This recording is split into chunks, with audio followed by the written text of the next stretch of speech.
talk about in this live event. I came across a really good website that had this PDF and was really listing a lot of things that even I didn't realize and know about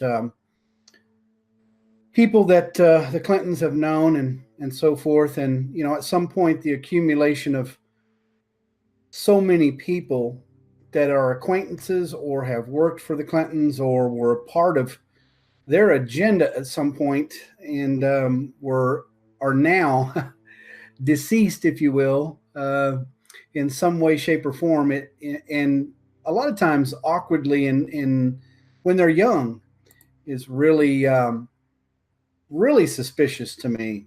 I mean, you can say one or two, maybe three people, but as you'll see, and I'll give this link to you in the description later, so you can take a look at it for yourself in detail. This is basically a PDF of all the information about this article, which is great. So again, thank you everyone for coming. I will definitely like to see a lot of your comments and try to talk about some of those comments. Maybe if I have the answer, if I don't, I'll obviously let you know, but I'm on a different computer today, so we'll see how it goes. My other computer's been giving me a little trouble here lately, but anyway, thank you for coming.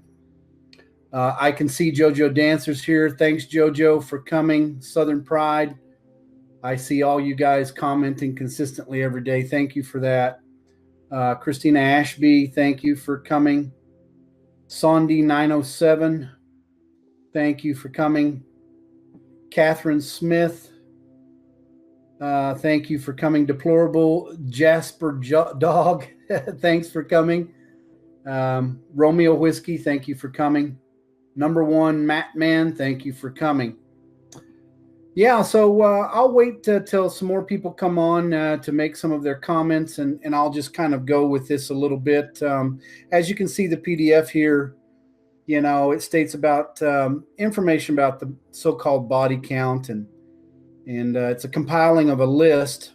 I think they compiled it over the past 25 plus years. And as a person who's from the South, I kind of knew this years ago. I can't tell you exactly how many years, but it's been a few years ago, back in the late 90s, obviously, when the Clintons were in power, if you will, in the Oval Office. Obviously, they came into power, what was it, 1992 and 1993 of January, I believe, Bill Clinton took over in the White House. So it's always funny. Hindsight, obviously, is 2020, right?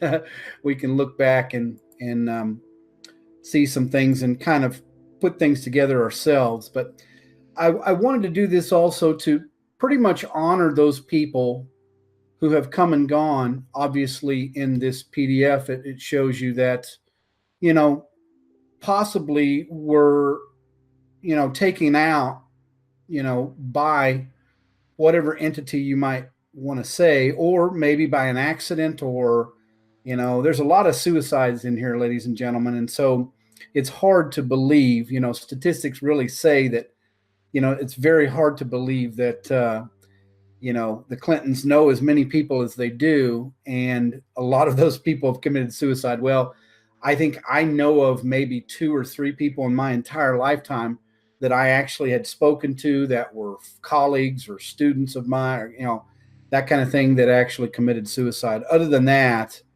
it's just hard to believe. So as you can see, Don Adams, long before Whitewater's land flips, I guess this was with the Clintons.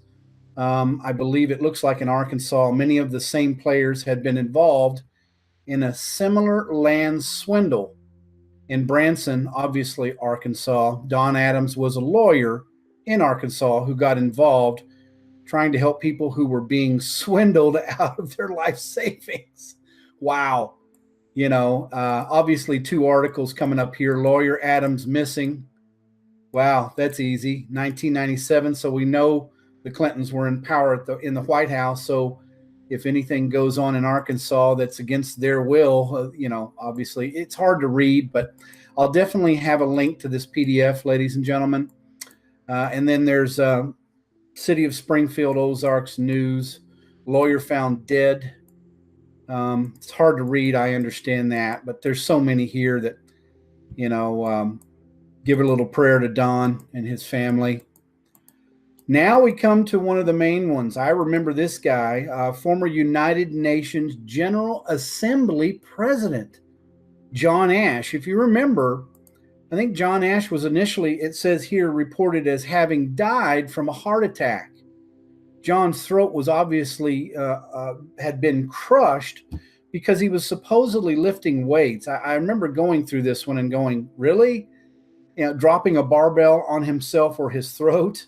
Obviously, if you're doing a bench press and somebody comes over the top of you or a couple people, they could pretty much, hurt you that way. And the bar crushes your larynx, as it says here. That's really just hard to believe. And he was the former president of the United Nations Assembly. Get that, ladies and gentlemen. I mean, come on. And it also goes to state that Ash was about to begin trial for a bribery charge involved in Chinese businessman Neg Lap Sin, who had been implicated but not charged in the 1996 China Gate scandal for funneling illegal donations to Bill Clinton's re-election campaign through Arkansas restaurant owner Charlie Try.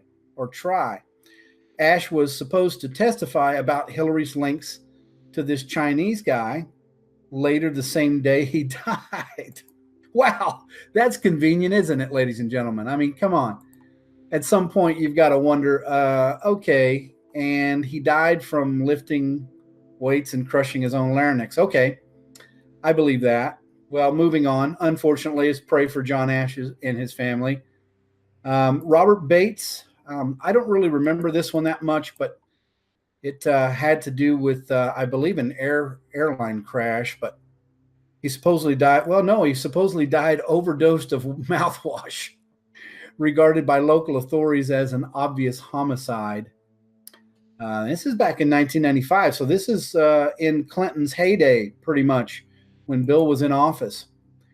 They don't really give much more to Robert Bates's story. Let's pray for him and his family. Gandhi L. Ball, I believe that's the way they pronounce that, attorney representing Mr. Lassiter in a case concerning alleged financial misconduct. He died in an alleged suicide by jumping out of a window of a multi-story building. Mr. Lassiter was, and I'm not, ladies and gentlemen, I'm not laughing because of that. I'm laughing because it just seems like, statistics tell us that this is kind of outlandish, but it probably does happen. But you know what? Anyway, Mr. Lassiter was a close associate of Governor Clinton. Of course, they all are, and was later indicted on drug-related charges, among other things. Ball's law partner was suicided 1 month later on February 9th, 1994. Wow, so this is another lawyer that was connected to the Clintons in some way, somehow. Wow.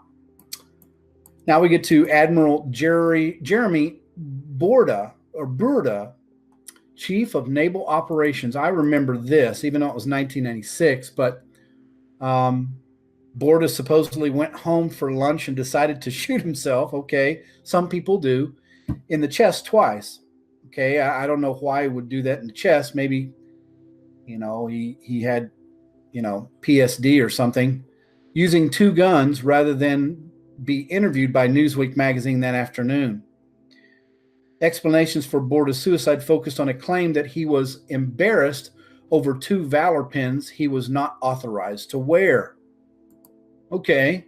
Former CNO, I don't know what CNO means, Admiral Elmo Zumwalt said on May 17th on Larry King Live, the show, that Admiral Burda was not only authorized to wear those medals, obviously, but that he personally authorized him to do so when he was serving as commander of naval forces in Vietnam. When it turned out that Burda was entitled to those decorations, blame shift to stresses over the downsizing of the Navy, and even Washington Times, here we go again, the Washington Times, The adverse effect of feminism, I believe, and having on the Navy's morale. Borda supposedly left 2 suicide notes, conveniently, neither of which was released. I'm sure Clinton's had those redacted, maybe. On June 25th of 1998, Naval Secretary John Dalton's formally acknowledged that Borda had been entitled to wearing the decorations. Okay, this must be leading somewhere, ladies and gentlemen. I don't know where. So, like Brown and like Foster, I guess they're pertaining to Vince Foster, which we'll see in a minute. The proximate cause of the suicide turns out to be fraudulent.